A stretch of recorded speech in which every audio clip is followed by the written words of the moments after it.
வணக்கம். ஓஷோவோட அஷ்டவக்ர மகாகீதை சொற்பொழிவு தொடர்ல அந்த 9வது ஆடியோவை நான் கேட்டேன். கேட்டதுல இருந்து மனசுக்குள்ள ஒரு பெரிய தாக்கம். ஆமா. அதாவது ஒரு பக்கம் ஆழமான தத்துவம், ஆனா இன்னொரு பக்கம் ஜனக மகாராஜாவுக்குள்ள நடக்கிற ஒரு பெரிய ஆன்மீக வெடிப்பு. குரு அஷ்டவக்ரர் ஏதோ சில வார்த்தைகளை சொல்றார். அடுத்த கணமே எல்லாம் மாறிடுது. ஆமா, அடுத்த கணமே ஜனகர் ஞானம் அடைஞ்சிட்டாருன்னு பாக்குறோம். ஆமா. அந்த ஆடியோவோட மையமே அந்த வெடிப்பு தான். ஆனா அதுக்கப்புறம் ஜனகர் பேசுற வார்த்தைகள் இருக்கு பாருங்க, அதுதான் நம்மள நிஜமாவே ஒரு உழுக்கும். கரெக்ட். தடவை கேட்கும்போது இது என்ன அகங்காரத்தோட உச்சமா இருக்கேன்னு தோணும். நான் என்னை வணங்குகளேன்னு ஒருத்தர் சொன்னா நாம என்ன நினைப்போம் இல்லையா? ஆமா, நிச்சயமா. இன்னைக்கு நாம செய்ய போறது அதுதான். நம்மளோட அந்த சாதாரண தர்க்க புத்தியை கொஞ்சம் ஓரமா வச்சுட்டு, அந்த வார்த்தைகளுக்கு பின்னாடி இருக்கிற அந்த பிரபஞ்ச உணர்வை ஓஷோ எப்படி விளக்குறாருன்னு பார்க்க போறோம். இது ஒரு தத்துவ வகுப்பு இல்ல, ஒரு அனுபவத்தை புரிஞ்சுக்க முயற்சி பண்ற ஒரு உரையாடல். அருமை. ஓஷோ ஆரம்பத்திலே சொல்ற ஒரு விஷயம் எனக்கு ரொம்ப பிடிச்சிருந்தது.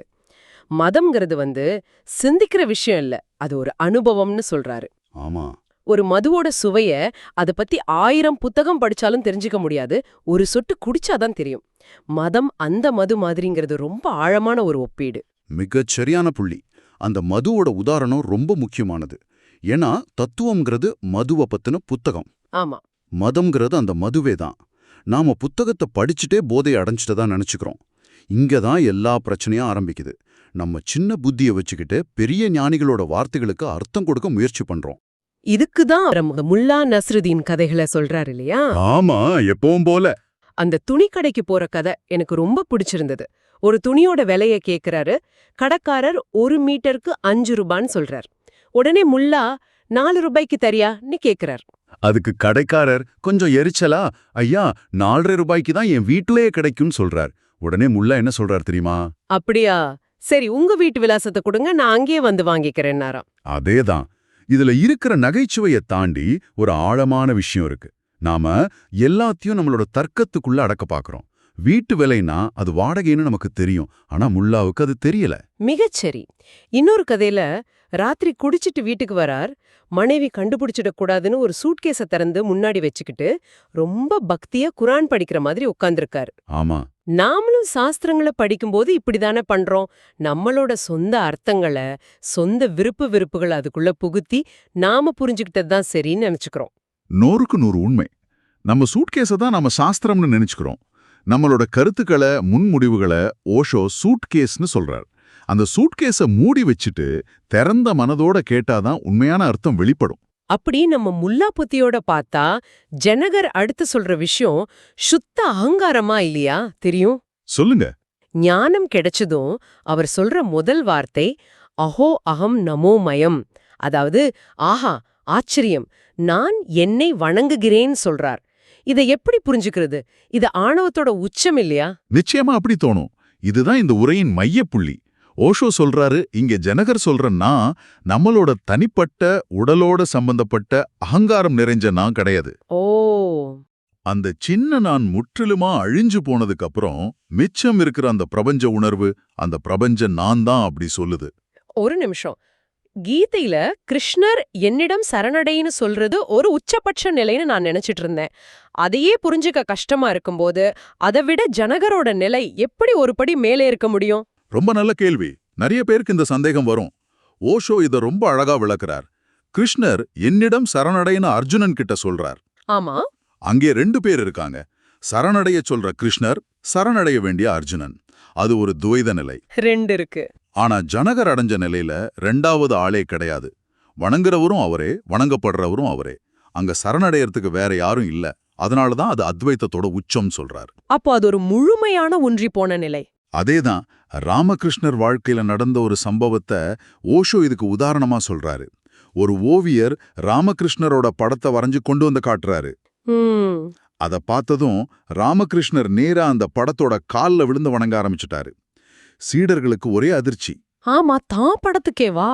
ஆமா, என்ன சுவாமி உங்க படத்துக்கே நீங்க நமஸ்காரம் பண்றீங்கன்னு கேட்டிருக்காங்க.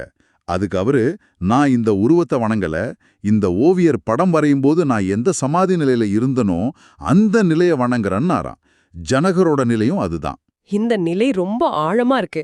ஆனா எனக்கு இன்னும் ஆச்சரியமா இருக்கிறது என்னன்னா, இவ்ளோ பெரிய மாற்றம் ஜனகருக்கு எப்படி இவ்ளோ சீக்கிரமா ஒரு நொடியில நடந்தது?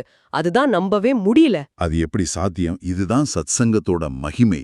ஓஷோ இதுக்கு ஒரு அற்புதமான அறிவியல் ஒப்புமையை பயன்படுத்துறாரு. கேட்டலிஸ்ட், அதாவது வினையூப்பி. வேதியியல். ஆமா, நீங்க வேதியியல் படிச்சிருந்தா இது புரியும். ஹைட்ரஜனும் ஆக்சிஜனும் காத்துல கலந்து தான் இருக்கு.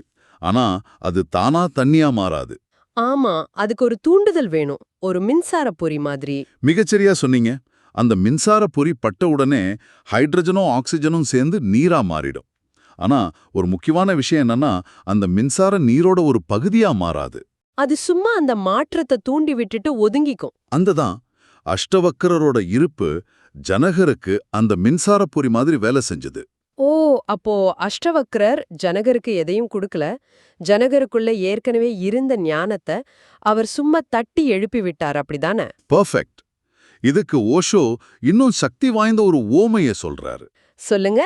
பிறந்ததிலிருந்து ஆடுகளோட கூட்டத்துல வளர்ந்த ஒரு சிங்கக்குட்டிய கற்பனை பண்ணிக்கோங்க. சரி. அது தன்னையும் ஆடுன்னே நினைச்சுக்கிட்டு புல் சாப்பிட்டு மேமேன்னு கத்திக்கிட்டு இருக்கு. ஒரு நாள் ஒரு வயசான சிங்கம் அந்த பக்கம் வந்து இந்த சிங்கத்தை பார்த்து கர்ஜிக்குது. இந்த ஆட்டு சிங்கம் பயந்து நடுங்குது. அது தன்னையும் சிங்கம்னு உணரலையா? உணர்ல. அந்த வயசான சிங்கம் இத கையோடு ஒரு குளத்துக்கு இழுத்துக்கிட்டு போய் தண்ணில 2 பேரோட பிம்பத்தையும் காட்டுது. ம். முட்டாளே, நீ ஆடு இல்ல, என்ன மாதிரி ஒரு சிங்கம், கர்ஜனை செய்ன்னு சொல்லுது. அந்த ஒரு கணத்துல தன் உண்மையான சுரூபம், அதாவது தன் உண்மையான இயல்பு என்னன்னு அந்த சிங்கத்துக்கு புரியுது. அப்போதான் அதுக்குள்ள இருந்து அது வரைக்கும் வந்த மே சத்தத்துக்கு பதிலா ஒரு கர்ஜனை வெடிக்குது. அஷ்டவக்ரர் ஜனகருக்கு செஞ்சது இதத்தான். நீ ராஜா இல்ல, நீ உடல் இல்ல, நீ இந்த பிரபஞ்சம்னு ஒரு கண்ணாடிய காட்டினார். அவ்வளோதான். ஜனகரோட கர்ஜனை தான் அஹோ அஹம் நமோமயம். என்ன ஒரு அற்புதமான விளக்கம். சிங்கம் தன் இயல்பை உணர்வது போல. அப்போ அதுவரைக்கும் அவர் தன்னை இந்த உடல், இந்த மனம்னு நம்பிட்டு இருந்த அந்த நம்பிக்கை ஒரே நொடியில உடைஞ்சு போயிடுச்சு. உடஞ்சு சுக்குநூறா போயிடுச்சு. அந்த திடீர் விழிப்பு தான் அஷ்டவக்ர மகாகீதையோட சாரம். சரி, அந்த வினையூக்கி வேலையை செஞ்சிடுச்சு. உள்ள இருந்த சிங்கம் விழிச்சிடுச்சு. ஆனா அந்த சிங்கத்தோட பார்வை எப்படி இருக்கும்? அந்த நிலைதான் என்ன? ம், ஜனகர், நான் இந்த உடலை தொடாமலேயே இந்த பிரபஞ்சத்தை தாங்கிக் கொண்டிருக்கிறேன்னு சொல்றாரே, அதெல்லாம் கேட்கறதுக்கு கவிதை மாதிரி இருக்கு. ஆனா ஓஷோ இது நேரடியான அனுபவத்தோட வர்ணனைங்கிறாரே. ஆமா. ஓஷோ அந்த நிலைய சாட்சி நிலைன்னு சொல்றார். இதை நம்ம கொஞ்சம் ஆழமா பார்க்கலாம். நீங்க குழந்தையா இருந்தீங்க, இப்போ வாலிபரா இருக்கீங்க, நாளைக்கு வயசானவரா மாறுவீங்க. ஆமா. இந்த எல்லா நிலைகளும் மாறிக்கிட்டே இருக்கு. நீங்க கனவு காண்றீங்க, ஆழ்ந்து தூங்குறீங்க, விழிப்போட இருக்கீங்க. இந்த நிலைகளும் மாறுது. ஆனா இந்த எல்லா மாற்றங்களையும் பார்த்துக்கிட்டே இருக்கிற ஒண்ணு உள்ள இருக்கு இல்லையா? ஆமா. அது மட்டும் மாறவே இல்ல. ஆமா. குழந்தை பருவத்துல இருந்த நான் வேற, இப்ப இருக்கிற நான் வேற மாதிரி தோணினாலும், எல்லாத்தையும் பார்த்துட்டு இருக்கிற ஏதோ ஒண்ணு உள்ளுக்குள்ள இருக்கிற மாதிரி ஒரு உணர்வு இருக்கு. அதுவா அது? அதுதான் அந்த சாட்சி. ஜனகரோட பார்வை அந்த சாட்சியோட பார்வை. சாதாரண பார்வையில நாம் இந்த உலகத்துக்குள்ள ஒரு சின்ன புள்ளியா இருக்கோம். ஆனா சாட்சியோட பார்வையில இந்த முழு உலகமும் இந்த பிரபஞ்சமுமே நமக்குள்ள ஒரு தோற்றமா இருக்கு. நமக்குள்ளையா? ஆமா. வானத்துல மேகங்கள் வந்து போற மாதிரி நம்ம வாழ்க்கையில குழந்தை பருவம், இளமை, முதுமை, சுகம், துக்கம்னு எல்லா மேகங்களும் வந்து போகுது.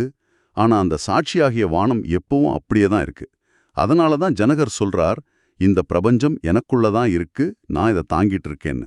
இதுக்கு ஓஷோ சொல்ற கிரேக்க கதை, நார்சிசஸ் கதை ரொம்ப பொருத்தமா இருக்கு. ஆமா, நார்சிசஸ் ரொம்ப அழகான ஒரு இளைஞன். ஒரு நாள் குளத்துல தன்னோட பிரதிபிம்பத்தை பார்க்கறான். அதோட அழகுல மயங்கி அது யாரோ ஒரு தேவகன்னிகை நினைச்சு அதை காதலிக்க ஆரம்பிக்கிறான். அது தன்னோட பிம்பம் தான் அவனுக்கு தெரியல. தெரியல. அதை அடையணும்னு முயற்சி பண்ணி குளத்திலே விழுந்து செத்து போறான். நாமும் அந்த நார்சிசிஸ்ட் தான். நம்மளோட உண்மையான சொரூபம், அந்த சாட்சி உள்ளே இருக்கு. ஆனா நாம வெளியில தெரிகிற அதோட பிரதிபலிப்புகளான இந்த உலகம், உறவுகள், பணம், புகழ் மேல காதல் கொண்டு உண்மையானது எதுன்னு மறந்து இந்த பிரதிபலிப்புகளையே துரத்திட்டு இருக்கோம். இது ரொம்ப ஆழமான விஷயம். ஆனா ஒரு நடைமுறைக்கு வர ஒரு கேள்வி இருக்கு. ஜனகருக்கு நடந்தது ஒரு திடீர் ஞானம், சடன் என்லைட்டன்மென்ட். ஆமா. அவர் ஒருவேளை பல ஜென்மங்கள பக்குவப்பட்ட ஆன்மாவா இருந்திருக்கலாம். ஆனா நம்மள மாதிரி சாதாரணமா இருக்கிறவங்களுக்கு இந்த மாதிரி ஒரு திடீர் மாற்றம் சாத்தியமா? இல்ல இது வெறும் ஒரு அழகான கதை மட்டும்தானா? இது ரொம்ப முக்கியமான நடைமுறை சார்ந்த கேள்வி. ஓஷோவே இதை தெளிவுபடுத்துறார். ஜனகருக்கு நடந்தது நல்லா பழுத்த பழம் காத்தடிக்காமலே தானா மரத்திலேருந்து கீழே விழுகிற மாதிரி. ம் அந்த அளவுக்கு பக்குவப்பட்ட ஒரு சிலருக்கு மட்டுமே இந்த திடீர் ஞானம் சாத்தியம். இத ஜென்மரபுல ததக்ஷண சம்போதின்னு சொல்வாங்க. அதாவது அந்த கணத்திலே கிடைக்கும் ஞானம். அப்போ மத்தவங்களுக்கான பாதை என்ன? நாம என்ன பண்றது? அதுக்கு தான் ஓஷோ 2வது பாதையை சொல்றார். அது புத்தர் அல்லது பதஞ்சலி காட்டுற பாதை. அது ஒரு படிப்படியான பாதை. தியானம், ஒழுக்கம், பயிற்சி, சாதனான்னு கொஞ்சம் கொஞ்சமா முன்னேறி போறது. மெதுவா போறது. ஆமா, இது பழுக்காத காய பழுக்க வைக்கிற மாதிரி. பெரும்பாலான மக்களுக்கு இதுதான் வழி. அப்போ நாம ஜனகரோட வார்த்தைகளை கேக்குறதுனால என்ன பிரயோஜனம்? நாம அந்த அளவுக்கு பழுத்த பழம் இல்லன்னா இத கேட்டு நாம இன்னும் தகுதியற்றவங்கள்னு வருத்தப்படுறதுக்கு தானே இது உதவும். இல்லவே இல்ல. அதுதான் விஷயமே. ஜனகரோட வார்த்தைகளை கேட்கறதோட நோக்கமே நமக்குள்ள அந்த ஞானத்துக்கான தாகத்தை, அந்த தேடலுக்கான நெருப்ப தூண்டுறது தான். ஓ ஒருத்தன் கடலையே பார்த்தது இல்லைன்னா அவனுக்கு கடலுக்கு போகணும்னு ஆசை எப்படி வரும்? ஜனகரோட வார்த்தைகள் அந்த மகா கடலை பத்திய ஒரு வர்ணனை. அதை கேட்கும்போது தான், ஆஹா, இப்படி ஒரு நிலையா, இதை நாமளும் அடையணுங்கிற ஒரு தீவிரமான விருப்பம் நமக்குள்ள உருவாகும். புரியுது. அந்த விருப்பம்தான் நம்மள அந்த படிப்படியான பாதையில பயணிக்க வைக்கும். இது ஒரு மோட்டிவேஷன். ஓகே, இப்போ புரியுது.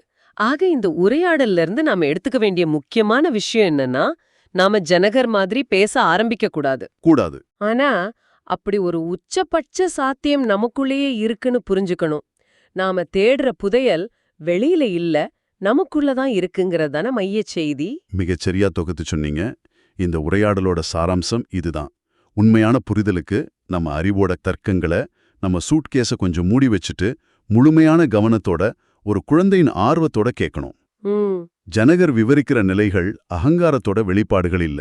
அது பிரபஞ்சத்தோட தன்னை ஒன்னா உணர்ந்த ஒரு தூய நனவுநிலையோட இயல்பான ஸ்வதஸ்பூர்த்தமான வெளிப்பாடுகள். வணங்குறவரும் வணங்கப்படுறவரும் ஒன்னா மாறுற அந்த அத்வைத நிலை அது. இந்த உரையாடலை முடிக்கிறதுக்கு முன்னாடி ஓஷோ கடைசியா சொல்ற ஒரு விஷயம் ரொம்ப சுவாரஸ்யமா இருக்கு. ஒரு சின்ன பரிசோதனை மாதிரி. சொல்லுங்க. அவர் சொல்றாரு, நாம ஆழ்ந்து தூங்கும்போது கூட அந்த சாட்சி விழிச்சிருந்து எல்லாத்தையும் பார்த்துக்கிட்டு தான் இருக்குன்னு.